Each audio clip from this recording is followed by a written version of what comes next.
everyone, I'm going to take you through my Krautrock collection, and I decided to include my Kraftwerk collection in here because a lot of people say, are Kraftwerk really part of the Krautrock scene? I suppose they were originally, then they found international success and kind of became bigger than the scene. So I've included them in here, and included in this collection here now are a lot of videos which I've already shown you, but there's some very interesting stuff which I've picked up lately. We'll start here. This is an album called Cosmic Kraut Hits. It's from 1974. It came out on United Artists. As you can see, some familiar names there: Can, Imon Dool 2, Imbiro, Popol Vuh, and 18 Karat Gold. Not so familiar with them, I have to say. No, Niagara.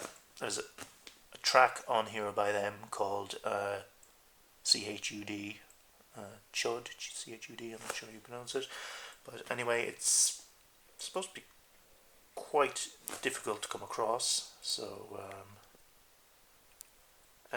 nice kind of cosmic artwork there as well. Now the spine on this album is not in very good condition, so I have to be quite careful here. I'll just show you the inner sleeves. Quite a bit of information there on all the bands. There's Duldinger's Motherhood, Missing Link, Can. Damo Suzuki was after leaving at this stage. Imon Dool 2, and these groovy guys, 18 Karat Gold, who are kind of going a bit for the old glam rock look, I think, and look at things.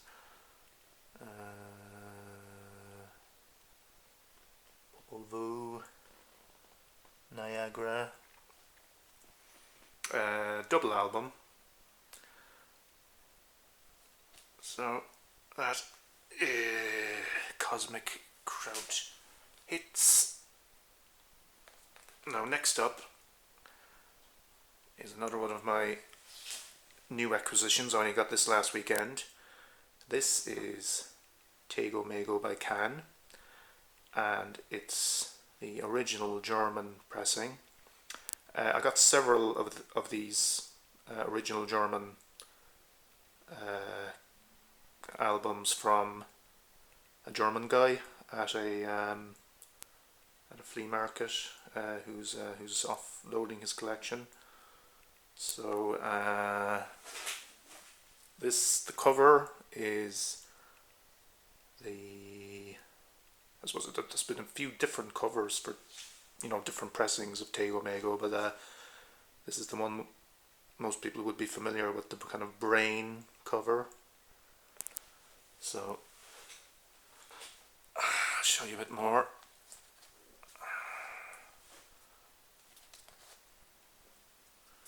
It came out on United Artists as well. I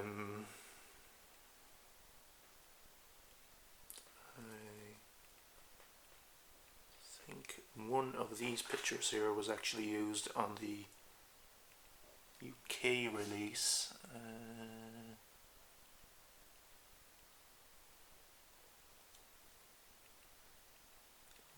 Yeah, I think it was this one. Yeah. Where are we? Yeah, this one. So I've gave it a play there, and it sounds fantastic. Absolutely nothing wrong with the vinyl itself, and the sleeve, I would say, is in very good condition.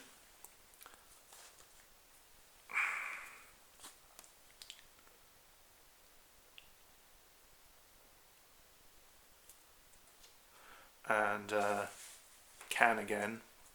This is one I got on eBay. This is a slightly more recent pressing, so this is actually a bootleg from the 90s. Radio Waves it's called. So things are going a bit out of focus, excuse me.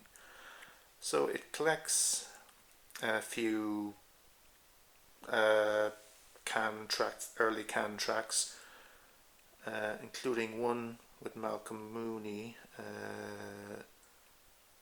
Little Star. And I haven't actually listened to this yet, I only got it a week ago, so really looking forward to giving this a spin. Can Radio Waves. And now this is another one of the albums that I got from the German guy. This is Kraftwerk's self-titled debut, and I suppose you'll notice those two kind of eyes on the cover. They are definitely not part of the original album. They're stickers. I think he might have stuck them on himself at some time back in the day, maybe. So that's their first album. Came out in 1970, and that interesting cover there with the traffic cone, kind of I suppose kind of pop art influence, a bit of a Warhol influence there, and it came out on Philips. And show you the inner sleeve. Kraftwerk, as you know, is German for power station, and appropriately enough we have a picture of a power station on the inner sleeve. Now again, another little unusual touch. I think the original owner might have put that there. It's a rubber stamp of a C&D symbol, and there you go, Florian Schneider.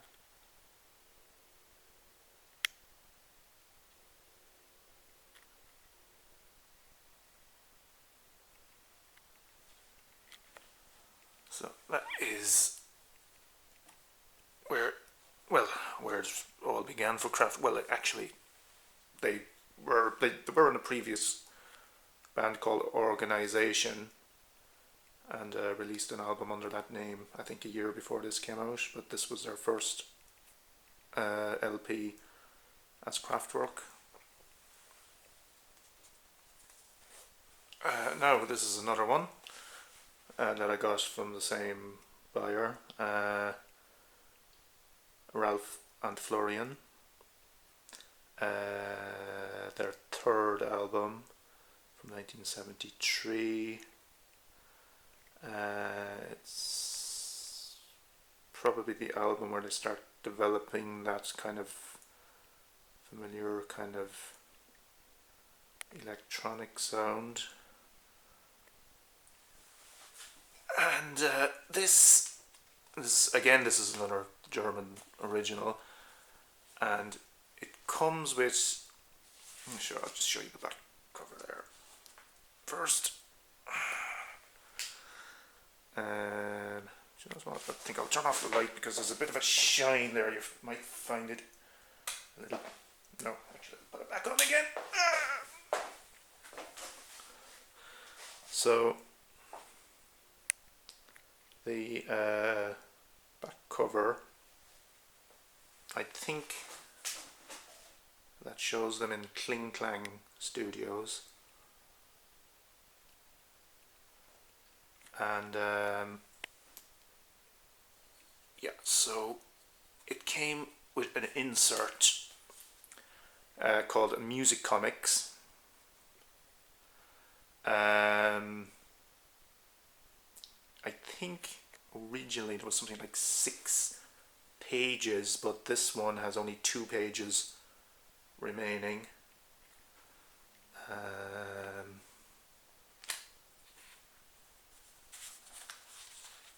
yeah, you can see here now, kind of interesting kind of comic book style art.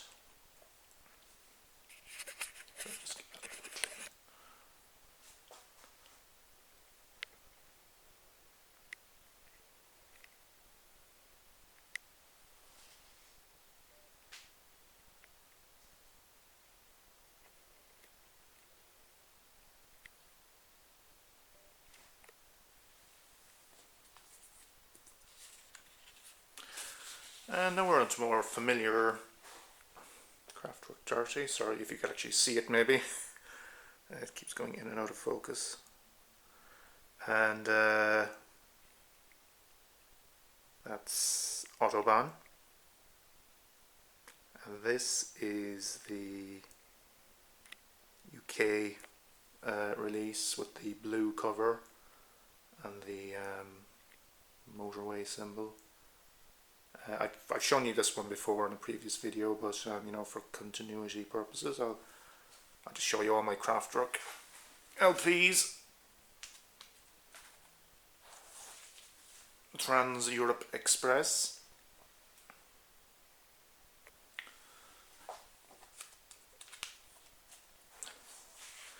And this is an interesting one that I picked up recently as well.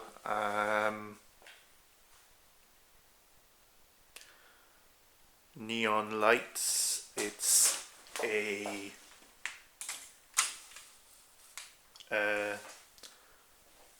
12-inch single which they released in '78, and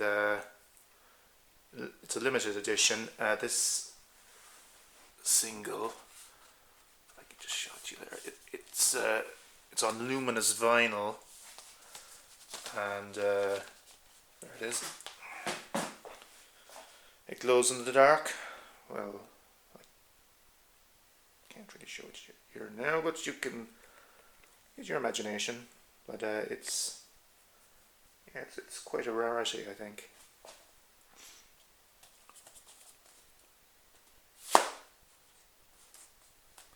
And the Man Machine, again, the UK release, and that's with the red cover and black ties. So now getting on to some more of my recent acquisitions. This is Cottonwood Hill by Brain Ticket. This is one of the most sought after Krautrock albums. Again, I got this from the German guy, and it's an original release from 1970. Brain Ticket are one of the more obscure of those groups. You know, there's not a lot of information about them on the internet. You know, some sites say they were Swiss, others say they were, you know, there was German, Dutch, Belgian members. But anyway, it's I suppose you could call it kind of psychedelic, kind of late psychedelic, and that's reflected in the sleeve art as well. And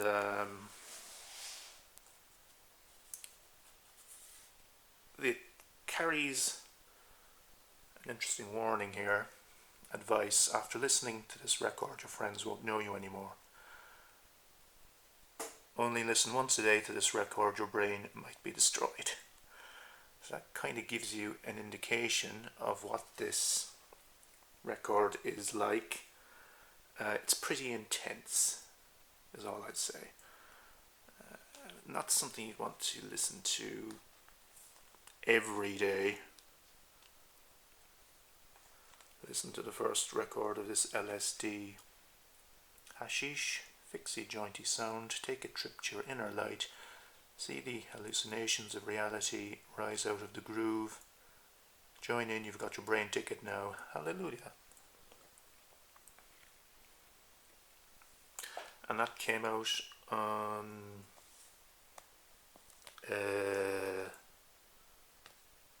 Bellaphon Records. Now we move on to Amon Duel 2, and this is their debut album, Phallus Die. Again, the original German pressing. This came out on Liberty, and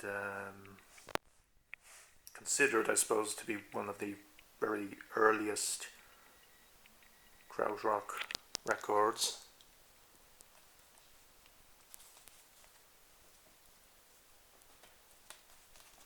It comes with a poster insert as well, but it's a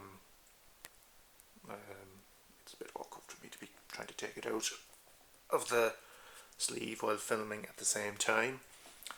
This record, I showed it to you on my last video, but I'll show it to you in a bit more detail here now. I got this on Discogs. This is the original UK release of Yeti. The sleeve is Liberty Records, but the actual discs themselves are on United Artists. Now, United Artists took over Liberty Records, so this album actually came out in 1970 on both Liberty and United Records, United Artists Records in the UK. So I suppose when United Artists took over Liberty, they just used a few spare Liberty sleeves to package the album in, and this is in really, really nice condition.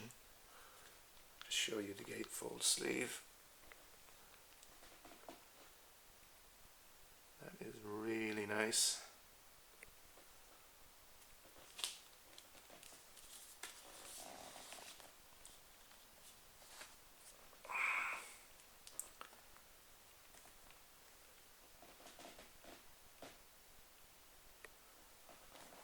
And finally, we'll finish off with Amon Duel 2 again, Carnival in Babylon.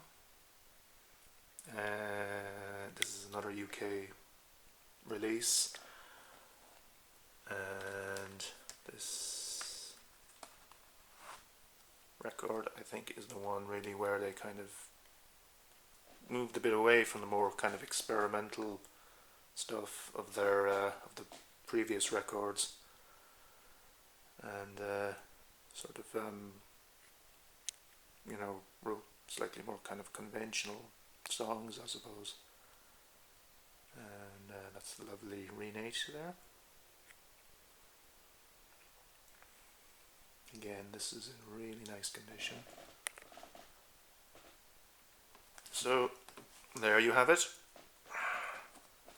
my Krautrock and Kraftwerk vinyl collection.